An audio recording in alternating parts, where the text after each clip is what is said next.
क्या होगा अगर एक दवा आपको फिर से जवान बना दे, लेकिन बदले में आपकी पूरी जिंदगी, आपका शरीर और आपकी पहचान छीन ले। आज की कहानी है एक ऐसी औरत की जिसने हमेशा जवान रहने की कीमत अपनी इंसानियत देकर चुकाई। डार्क फ्लिक्स हिंदी प्रेजेंट करता है द सब्सटेंस। कहानी की शुरुआत हमारी मेन कैरेक्टर एलिजाबेथ स्पार्कल से होती है। वह 50 साल की एक एक्ट्रेस है जिसने अपने करियर में बड़ी सफलता हासिल की है और ऑस्कर भी जीत चुकी है। लेकिन अब उसके गोल्डन डेज धीरे धीरे खत्म हो रहे हैं क्योंकि उसके पास पहले जैसा यंग चार्म नहीं रहा। फिर भी इस उम्र में एलिजाबेथ खुद को काफी फिट रखती है और एक popular morning aerobics program host करती है। एक दिन अपने प्रोग्राम के बाद एलिजाबेथ वॉशरूम जाना चाहती है, लेकिन विमेन्स रेस्ट रूम बंद होता है। मजबूरी में वह मेंस रेस्ट रूम में चली जाती है और एक स्टॉल में छिप जाती है। तभी उसका प्रोड्यूसर हार्वी अंदर आता है और फोन पर किसी से बात करने लगता है। वह एलिजाबेथ की बुराई करते हुए कहता है कि अब वह दादी जैसी दिखने लगी है और उसकी जगह किसी जवान लड़की को ले लेना चाहिए। यह सुनकर एलिजाबेथ पूरी तरह हैरान और दुखी हो जाती है। कुछ देर बाद हम देखते हैं कि एलिजाबेथ और हार्वी साथ में लंच कर रहे हैं। खाने के दौरान हार्वी कहता है कि उसे ऑडियंस को वही देना पड़ता है जो वे चाहते हैं और वह बड़ी आसानी से बता देता है कि वह उसे नौकरी से निकालने वाला है। यह सुनकर एलिजाबेथ टूट जाती है और बिना कुछ कहे वहां से चली जाती है। घर लौटते समय वह देखती है कि कुछ लोग उसकी तस्वीर वाला बिलबोर्ड उतार रहे हैं। यह देखकर वह इतनी परेशान हो जाती है कि उसका ध्यान सड़क से हट जाता है और उसकी कार का एक्सीडेंट हो जाता है। कुछ समय बाद एलिजाबेथ हॉस्पिटल में जागती है। उसे कोई बड़ी चोट नहीं आई होती। एक डॉक्टर उसे बताता है कि उसकी पत्नी उसकी बहुत बड़ी फैन है, लेकिन एलिजाबेथ इतनी परेशान होती है कि अपने आंसू नहीं रोक पाती। तभी एक जवान और आकर्षक मेल नर्स उसके पास आता है और उसे दिलासा देने की कोशिश करता है। वह उसकी पीठ को ध्यान से देखता है और धीरे से कहता है कि वह एक अच्छा कैंडिडेट है। इसके बाद वह उसकी जैकेट वापस देता है और कहता है कि वह बिल्कुल ठीक है। इसी दौरान एलिजाबेथ उसकी हथेली पर बना एक अजीब सा बर्थ मार्क देखती है। बाद में जब एलिजाबेथ हॉस्पिटल से बाहर निकलती है तो उसे अपनी जैकेट में एक USB ड्राइव मिलती है। उसके साथ एक नोट भी होता है जिस पर लिखा होता है, इसने मेरी जिंदगी बदल दी। घर लौटने के बाद वह USB को अपने टीवी में लगाती है। तब उसे पता चलता है कि यह द सब्सटेंस नाम के एक प्रोडक्ट का एडवर्टाइजमेंट है। यह प्रोडक्ट किसी इंसान का एक परफेक्ट क्लोन बनाने का दावा करता है जो पहले से ज्यादा जवान और बेहतर वर्जन होता है। एडवर्टाइजमेंट में बताया जाता है कि दोनों वर्जन्स एक ही इंसान होंगे और उन्हें हर 7 दिन बाद अपने जवान और बूढ़े रूप के बीच अदला बदली करनी होगी। शुरुआत में एलिजाबेथ को यह बात बिल्कुल बकवास लगती है और वह USB ड्राइव को कूड़ेदान में फेंक देती है, लेकिन कुछ देर सोचने के बाद वह उसे वापस निकालती है और उसके पीछे लिखा नंबर डायल करती है। फोन पर एक ऑपरेटर उससे बात करता है और एलिजाबेथ कहती है कि वह दी सब्सटेंस ऑन ऑर्डर करना चाहती है। वह आदमी उससे उसका एड्रेस पूछता है जिसे वह घबराते हुए बता देती है। इसके बाद वह उसे एक लोकेशन का एड्रेस देता है और बिना कुछ कहे अचानक फोन काट देता है, जिससे एलिजाबेथ और भी ज्यादा उलझन में पड़ जाती है। अगली सुबह एलिजाबेथ को डाक में 503 नंबर का एक की कार्ड मिलता है। वह तुरंत ऑपरेटर द्वारा दिए गए एड्रेस पर पहुंच जाती है। यह जगह एक अंधेरी और संदिग्ध गली में होती है। की कार्ड की मदद से वह एक गेट खोलती है और अंदर चली जाती है। वहाँ एक बिल्कुल साफ सुथरा कमरा होता है जिसमें कई लॉकर रखे होते हैं। वह 503 नंबर वाला लॉकर खोलती है और उसके अंदर रखा एक पैकेज निकाल लेती है। घर लौटने के बाद एलिजाबेथ खुद को रोक नहीं पाती और जल्दी से पैकेज खोल देती है। उसके अंदर कई चीजें करीने से रखी होती हैं, जिनमें एक एक्टिवेटर, स्टेबलाइजर, स्विच किट और दोनों वर्जन्स के लिए फूड शामिल होता है। साथ में कुछ इंस्ट्रक्शंस भी होती हैं जिनमें लिखा होता है कि स्टेबलाइजर हर दिन लेना जरूरी है और यह प्राइमरी पर्सन से लिया जाएगा। सबसे महत्वपूर्ण बात यह होती है कि दोनों को बिना किसी गलती के हर 7 दिन बाद अपनी जगह बदलनी होगी और हमेशा याद रखना होगा कि वे दोनों एक ही इंसान हैं। इसके बाद एलिजाबेथ बाथरूम में जाती है और खुद को हरे रंग का एक लिक्विड इंजेक्ट कर देती है जो एक्टिवेटर होता है। ऐसा करते ही उसकी आंखों की पुतलियां अलग होने लगती हैं और वह दर्द से चीख उठती है क्योंकि उसकी पीठ फटने लगती है। कुछ ही देर बाद एलिजाबेथ बेहोश हो जाती है और हम देखते हैं कि उसकी पीठ से एक पूरा इंसान बाहर निकल रहा है। वह कोई और नहीं बल्कि एलिजाबेथ का एक जवान और खूबसूरत वर्जन होता है। ऐसा लगता है कि उसे समझ आ गया है कि क्या हो रहा है, इसलिए वह तुरंत बूढ़ी एलिजाबेथ की पीठ को सिल देती है। कुछ देर बाद जब वह जवान लड़की नहा रही होती है तो उसे अचानक चक्कर आने लगते हैं और उसकी नाक से खून निकलने लगता है। इससे उसे समझ आ जाता है कि अगर उसने इंस्ट्रक्शंस का पालन नहीं किया तो उसकी जान भी जा सकती है। इसीलिए वह जल्दी से एलिजाबेथ की रीढ़ से स्टेबलाइजर फ्लूइड निकालती है और खुद खुद को इंजेक्ट कर लेती है, जिससे वह फिर से तरोताजा महसूस करने लगती है। अगले दिन वह अखबार में हार्वी द्वारा दिया गया एक एडवर्टाइजमेंट देखती है, जिसमें जवान और खूबसूरत लड़कियों की तलाश की जा रही होती है। वह अपनी किस्मत आजमाने का फैसला करती है और स्विम सूट पहनकर ऑडिशन में पहुंच जाती है। वहां वह शानदार परफॉर्मेंस देती है और अपना नाम सू बताती है, जिससे जजेस काफी प्रभावित हो जाते हैं। सू तुरंत हार्वी का ध्यान भी अपनी ओर खींच लेती है। वह उसकी खूबसूरती पर पूरी तरह मोहित हो जाता है और उसे एरोबिक शो के लिए हायर कर लेता है। सू उसे बताती है कि वह हर दूसरे हफ्ते उपलब्ध नहीं रहेगी, क्योंकि उसे अपनी बीमार माँ की देखभाल करनी होती है। लेकिन हार्वी उसे खोना नहीं चाहता, इसलिए वह उसके स्केड्यूल के हिसाब से काम करने के लिए तैयार हो जाता है। अगले दिन सू का फोटोशूट होता है, जिसके बाद उसकी तस्वीरों वाले बिलबोर्ड पूरे शहर में दिखाई देने लगते हैं। इसके बाद वह अपना बाकी समय रिहर्सल करने और अपनी वार्डरोब को अपडेट करने में बिताती है। लेकिन जल्द ही एक हफ्ता पूरा हो जाता है और नियमों के अनुसार दोनों को अपने शरीर बदलने होते हैं। इसलिए वह बाथरूम में जाती है और स्विचिंग किट की मदद से अपनी कॉन्शियसनेस वापस एलिजाबेथ के शरीर में भेज देती है। कुछ ही देर बाद सू बेहोश हो जाती है और एलिजाबेथ जाग जाती है। शुरुआत में वह इस अजनबी लड़की को देखकर हैरान हो जाती है, लेकिन जल्द ही उसे समझ आ जाता है कि यह उसका ही जवान वर्जन है। अगले दिन एलिजाबेथ काम पर जाती है, लेकिन हार्वी उसे बड़े आराम से बता देता है कि उसकी जगह किसी और को रख लिया गया है। पहले तो वह दुखी होती है, लेकिन जब उसे पता चलता है कि उसकी जगह सू ने ली है तो उसे थोड़ी राहत महसूस होती है। इसके बाद उसकी जिंदगी काफी बेरंग हो जाती है। वह अपना समय अगले बदलाव का स्केड्यूल बनाने, टीवी देखने और अगले हफ्ते के लिए सब्सटेंस का रिफिल किट लेने में बिताने लगती है। ऐसा लगता है कि एलिजाबेथ ने जीने की इच्छा ही खो दी है और अब उसे सिर्फ अपनी फेम की परवाह रह गई है। जब तय किया गया हफ्ता पूरा हो जाता है तो सू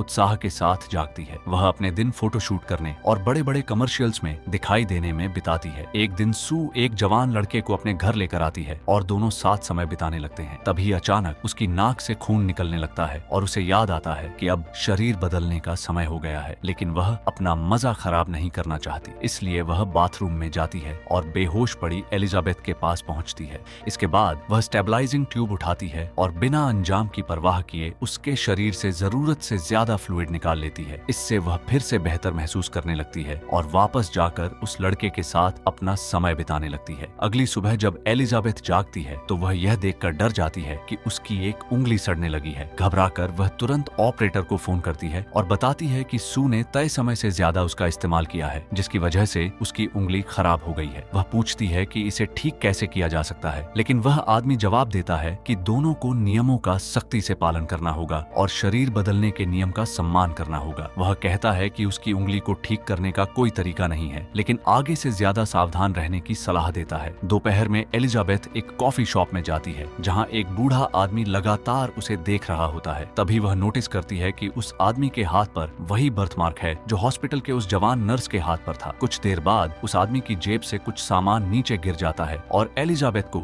203 नंबर वाला एक की कार्ड दिखाई देता है, जो बिल्कुल उसके की कार्ड जैसा होता है। तभी उसे एहसास होता है कि हॉस्पिटल का वह जवान नर्स और यह बूढ़ा आदमी वास्तव में एक ही इंसान है। वह आदमी आराम से उससे पूछता है कि वह कैसी है और एलिजाबेथ जवाब देती है कि वह ठीक है। इसके बाद वह आदमी बताता है कि जल्द ही उनके दूसरे वर्जन्स उन्हें अंदर से खत्म करने लगेंगे और फिर यह याद रखना भी मुश्किल हो जाएगा कि असली रूप से जीने का हक किसका है। फिर वह एलिजाबेथ से पूछता है कि क्या उसका जवान वर्जन भी उसे खत्म करना शुरू कर चुका है, लेकिन एलिजाबेथ यह सुनकर इतना डर जाती है कि बिना जवाब दिए जल्दी से वहाँ से चली जाती है। आने वाले हफ्तों में सू की लोकप्रियता आसमान छूने लगती है और वह बहुत जल्दी पूरे देश की नंबर 1 स्टार बन जाती है। एक दिन हार्वी उसे बताता है कि उसके शो में आने के बाद उनकी रेटिंग्स लगातार बढ़ रही हैं, इसलिए टीवी चैनल चाहता है कि कुछ महीनों बाद होने वाले न्यू ईयर प्रोग्राम को वही होस्ट करे। यह मौका पाकर सू बहुत खुश हो जाती है और इसे हासिल करने के लिए कुछ भी करने को तैयार हो जाती है। इसके बाद वह एलिजाबेथ का ज्यादा समय और उसकी रीढ़ का फ्लूइड इस्तेमाल करना शुरू कर देती है। इस वजह से एलिजाबेथ तेजी से बूढ़ी होने लगती है और उसके शरीर के कई हिस्से सड़ने लगते हैं। उसके बाल और दांत गिरने लगते हैं और वह 100 साल से भी ज्यादा उम्र की दिखाई देने लगती है। वह फिर से ऑपरेटर से शिकायत करने की कोशिश करती है, लेकिन वह आदमी कहता है कि यह समस्या उन्हें खुद ही सुलझानी होगी। वह यह भी बताता है कि एलिजाबेथ जब चाहे इस सब को खत्म कर सकती है, लेकिन एलिजाबेथ भी अपने इस खूबसूरत दूसरे वर्जन को छोड़ना नहीं चाहती। आने वाले हफ्तों में एलिजाबेथ अपने होश वाले दिनों में बहुत ज्यादा शराब पीने और जरूरत से ज्यादा खाना खाने लगती है। दूसरी तरफ सू ऑपरेटर से शिकायत करती है कि उसे पूरे हफ्ते कड़ी मेहनत करनी पड़ती है, जबकि बूढ़ी एलिजाबेथ अपनी जिंदगी बर्बाद कर रही है। वह कहती है कि कि उसे अपने लिए और ज्यादा समय चाहिए। लेकिन वह आदमी एक बार फिर उसे याद दिलाता है कि उन्हें संतुलन बनाए रखना होगा और दो अलग अलग शरीर होने के बावजूद वे दोनों अब भी एक ही इंसान हैं। एक दिन सू सारी हदें पार कर देती है और एलिजाबेथ के शरीर से बहुत ज्यादा फ्लूइड निकाल लेती है। फिर वह उसे कई ट्यूब्स में संभाल कर रख देती है और बॉडी स्वैप को जितना हो सके उतना देर से करने का फैसला करती है। अगले सीन में 3 महीने बीत चुके होते हैं और हम सू को उसके बॉयफ्रेंड के साथ अपार्टमेंट में देखते हैं। पता चलता है कि उसका बहुप्रतीक्षित न्यू ईयर प्रोग्राम आखिरकार अगले दिन होने वाला है। इसी महत्वपूर्ण समय पर सू की नाक से खून निकलने लगता है और उसकी तबीयत बहुत खराब हो जाती है। वह खुद को फ्लूइड इंजेक्ट करने जाती है, लेकिन उसे पता चलता है कि वह सारा फ्लूइड पहले ही इस्तेमाल कर चुकी है। घबराकर सू ऑपरेटर को फोन करती है और उससे और फ्लूइड की मांग करती है, लेकिन वह आदमी कहता है कि एलिजाबेथ ही उसका इकलौता सोर्स है और सप्लाई वापस पाने के लिए उन्हें शरीर बदलना ही होगा। सू समझाने की कोशिश करती है कि अगले दिन उसका बहुत बड़ा इवेंट है, लेकिन ऑपरेटर उसकी एक नहीं सुनता और फोन काट देता है। अपनी बची हुई ताकत के सहारे सू रेंगते हुए बाथरूम तक पहुंचती है और बॉडी स्विचिंग प्रोसेस शुरू कर देती है। उधर उसका बॉयफ्रेंड बाहर से आवाजें सुनकर पूछता है कि क्या वह ठीक है। तभी एलिजाबेथ जाग जाती है। अब उसका शरीर बुरी तरह बिगड़ चुका होता है और उसकी पीठ पर एक बड़ा सा कूबड़ निकल आया होता है। वह चिल्लाकर उस आदमी को अपार्टमेंट से निकल जाने के लिए कहती है। उसकी डरावनी आवाज सुनकर वह आदमी डर के मारे वहां से भाग जाता है। इसके बाद एलिजाबेथ खुद को आईने में देखती है और अपनी भयानक हालत देखकर डर जाती है। वह तुरंत ऑपरेटर को फोन करती है और कहती है कि वह इस पूरे एक्सपेरिमेंट को खत्म करना चाहती है। वह आदमी जवाब देता है कि टर्मिनेशन किट उसके लॉकर में पहुंचा दी जाएगी और इतना कहकर फोन काट देता है। अगली सुबह एलिजाबेथ लॉकर रूम में जाती है और आखिरी पैकेज ले आती है। घर लौटने के बाद वह बेहोश पड़ी सू को घसीटकर लिविंग रूम में लाती है। वह पैकेज खोलती है और जवान लड़की को टर्मिनेशन फ्लूइड इंजेक्ट करने की तैयारी करती है, लेकिन तभी उसकी नजर सू के लिए भेजे गए फूलों के एक बुकेट पर पड़ती है, जिसके साथ एक नोट भी होता है। उस पर आज रात के लिए उसे गुड लक विश किया गया होता है। यह देखकर एलिजाबेथ का मन बदल जाता है और वह उसे मारने की बजाय दोबारा जिंदा करने की कोशिश करने लगती है। तभी अचानक सू जाग जाती है। दरअसल आधा इंजेक्ट किया गया टर्मिनेशन सीरम एक गड़बड़ी पैदा कर देता है, जिसकी वजह से दोनों एक ही समय पर होश में आ जाते हैं। सू आधी खाली सिरिंज को देखती है और तुरंत समझ जाती है कि एलिजाबेथ उसे मारने वाली थी। गुस्से से भरी सू बूढ़ी एलिजाबेथ पर बेरहमी से हमला कर देती है। दोनों के बीच एक लंबी और हिंसक लड़ाई होती है। आखिरकार सू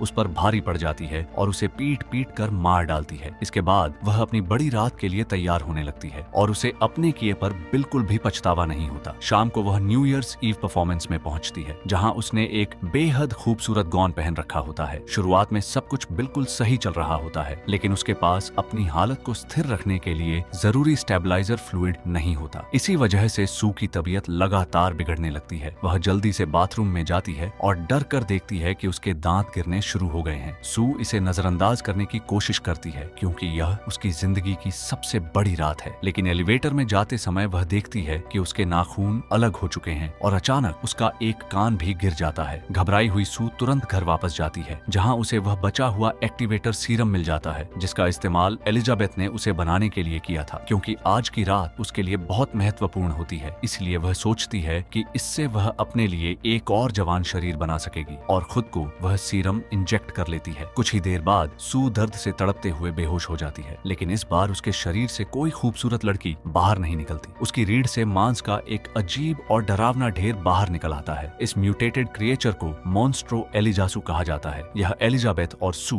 दोनों का मिला जुला भयानक और विकृत रूप होता है। उसके कई हाथ और कई आंखें होती हैं और उसकी पीठ से एलिजाबेथ का चेहरा भी बाहर निकला हुआ होता है। अपनी इस हालत के बावजूद एलिजासु इवेंट में जाने का फैसला करती है और वही ड्रेस पहन लेती है जो सू ने पहनी थी। इसके बाद वह बड़े पोर्ट्रेट से एलिजाबेथ का चेहरा काटती है, उस पर लिपस्टिक लगाती है और उसे अपने चेहरे को ढकने के लिए पहन लेती है। फिर वह अपने विकृत शरीर में डायमंड ईयरिंग्स पहनती है और अपने बचे हुए कुछ बालों को ठीक करती है। अपने इस नए रूप से खुश होकर वह new year's eve celebration host करने के लिए इवेंट की तरफ निकल पड़ती है। इसके बाद सीन इवेंट में पहुंचता है, जहां हर कोई सू के आने का बेसब्री से इंतजार कर रहा होता है, लेकिन उसकी जगह वह भयानक क्रीचर आ जाता है जिसने एलिजाबेथ का चेहरा मास्क की तरह पहन रखा होता है। उसे देखकर वहां मौजूद सभी लोग हैरान रह जाते हैं। फिर भी वह ऑडियंस को संबोधित करना शुरू करती है, लेकिन कुछ ही देर बाद उसके चेहरे पर लगा मास्क नीचे गिर जाता है। जैसे ही लोग उसका असली और डरावना चेहरा देखते हैं, वहां अफरा तफरी मच जाती है और लोग उसे मॉन्स्टर कहकर चिल्लाने लगते हैं। ज्यादातर लोग डर कर वहां से भाग जाते हैं, लेकिन एक आदमी बेसबॉल बैट उठाकर एलिसा सू के सिर पर वार कर देता है, जिससे उसका सिर फट जाता है। अगले ही पल उसके शरीर से खून का फव्वारा निकलने लगता है और वहाँ मौजूद ज्यादातर लोग खून से नहा जाते हैं। लेकिन सिर उड़ जाने के बाद भी वह मरती नहीं है। वह खुद को फिर से रिजेनरेट कर लेती है और पहले से भी ज्यादा डरावने रूप में बदल जाती है। आखिरी सीन में एलिसा सुए के शरीर के बचे हुए हिस्से किसी तरह थिएटर से बाहर निकलने में कामयाब हो जाते हैं। वह सड़क पर पहुंचते ही लड़खड़ाने लगती है और अचानक उसका पूरा शरीर फट जाता है। इसके बाद मलबे से सिर्फ एलिजाबेथ का चेहरा अलग होकर बाहर निकलता है, लेकिन वह फिर भी रेंगते हुए आगे बढ़ता रहता है। आखिरकार वह एक ऐसी जगह पहुंच जाता है जो एलिजाबेथ स्पार्कल का हॉलीवुड वॉक ऑफ फेम वाला स्टार होता है। रात के आसमान की ओर देखते हुए उसे अपने पुराने फेम और स्टारडम के दिन याद आने लगते हैं और फिर वह धीरे धीरे पूरी तरह पिघल जाती है। अगली सुबह जब एक स्ट्रीट स्वीपर वहाँ की गंदगी साफ करता है, तब एलिजाबेथ की याद में सिर्फ उसका टूटा और फीका पड़ चुका स्टार ही बाकी बचता है। उम्मीद करते हैं कि आपको फिल्म द सब्सटेंस की यह डरावनी और अनोखी कहानी पसंद आई होगी। अगर वीडियो अच्छा लगा हो तो इसे लाइक करें, चैनल को सब्सक्राइब करें और ऐसी ही शानदार मूवी एक्सप्लेनेशंस के लिए हमारे साथ जुड़े रहें। देखने के लिए आपका बहुत बहुत धन्यवाद।